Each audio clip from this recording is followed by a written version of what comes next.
I burned a vacation day to rebuild my kitchen and my nervous system. Instead of help, my husband unlocked the door with a key that felt like a shackle. He did not come to assist. He came to reclaim the silence as his. Does sharing a mortgage mean my right to breathe? Gets vetoed by his unannounced presence. I did not realize the trap had been set until I turned around. The alarm vibrates against my hip bone at 550. I am already upright. 40 hours a week in a cubicle that compresses my thoracic spine means my survival runs on rigid segments. I clock out at 5, pivot, and drive to the grocery aisle. My life is a closed loop.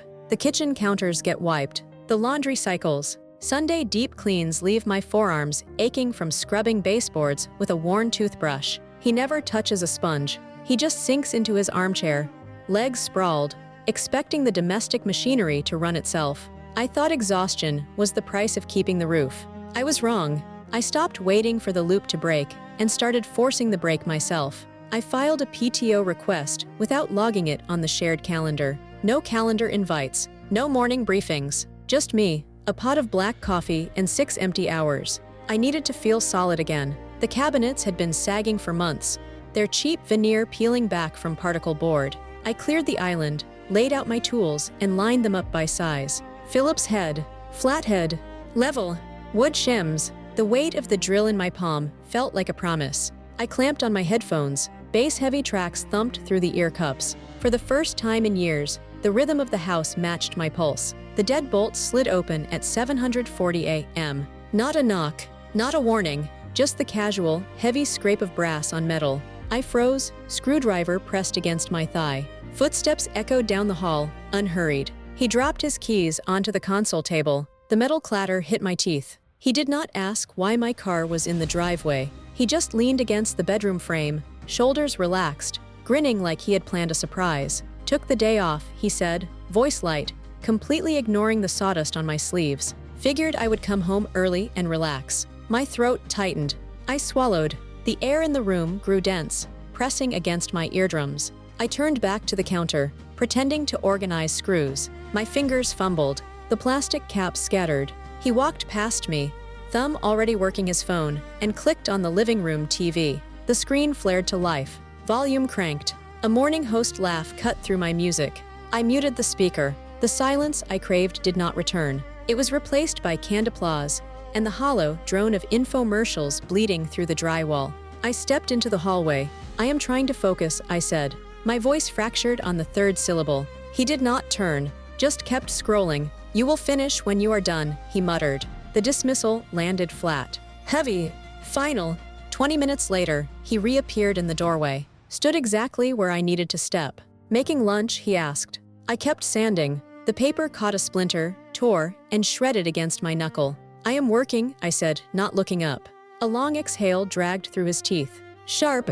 Theatrical. He left. Returned 5 minutes later. Seriously, what is the food situation? I set the drill down. My palms were slick with grease and sweat. I wiped them on my jeans. I told you, I am in the middle of it. He locked eyes with me. His jaw flexed. The muscle near his temple jumped. The space between us pressurized. Oxygen thinned out. He turned and walked into the kitchen. Cabinet doors slammed. Pots clattered against the quartz. The gas burner clicked, then caught with a soft whoosh. The smell hit me instantly, searing onions, rendered fat, roasting garlic. It bypassed my focus and went straight to my gut. My stomach clenched. I had not eaten since the coffee. The scent wrapped around the room, thick and inescapable. My hands went slack. The sanding block slipped, hitting the floor. I stood there, breathing through my mouth, waiting for the cooking sounds to fade. But the oil kept sizzling. The spatula kept scraping cast iron. He was not making a quick snack. He was settling in,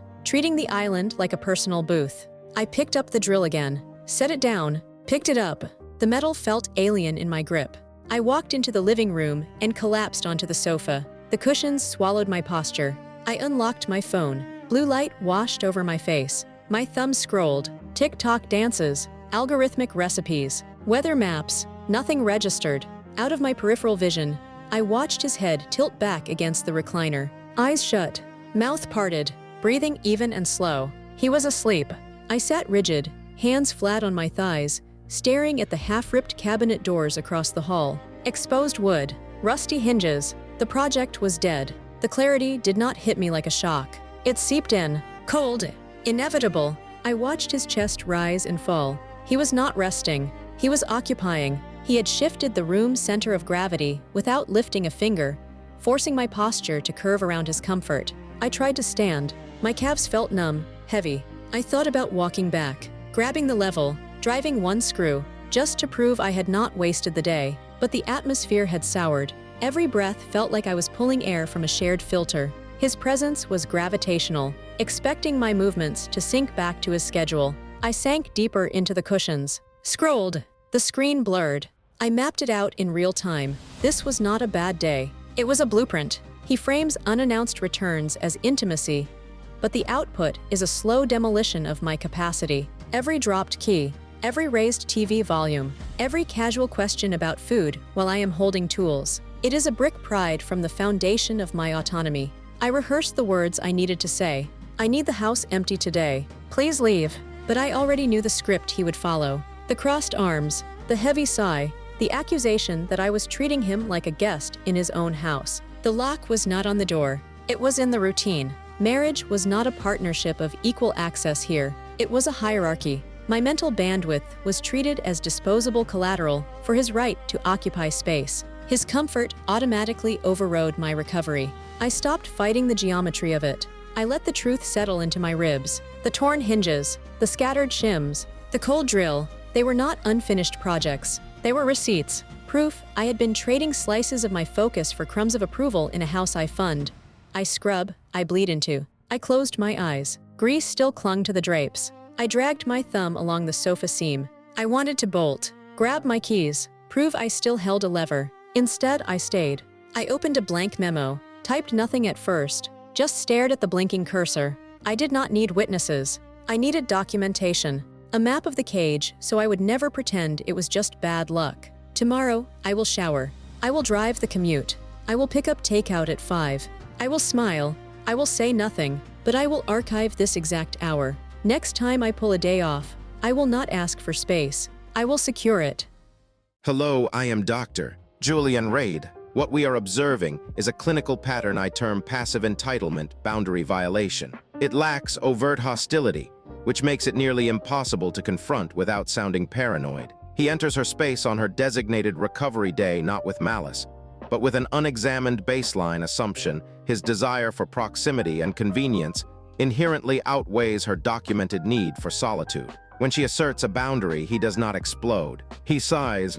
He becomes dismissive. That sigh is the tell. It is the emotional surcharge applied when her autonomy disrupts his comfort zone. Her physiological collapse is not laziness. It is autonomic shutdown. Post-weight loss surgery, combined with full-time labor and domestic management, means her nervous system requires uninterrupted downtime to recalibrate. The home is not just drywall. It is the containment field for her cognitive load. When he amplifies the television, repeatedly asks about food after being told she is working, and floods the kitchen with heavy odors during her focus window, he is not just interrupting a task. He is dismantling the psychological scaffolding she uses to function. Her eventual paralysis on the couch, the mindless scrolling, the rigid posture, that is learned helplessness triggered in real time. Her brain registers that resistance will only trigger friction, so it defaults to submission to conserve energy. Is it calculated? Almost certainly not. That is the insidious part. He likely believes he is fostering connection. But connection without coordination is trespass.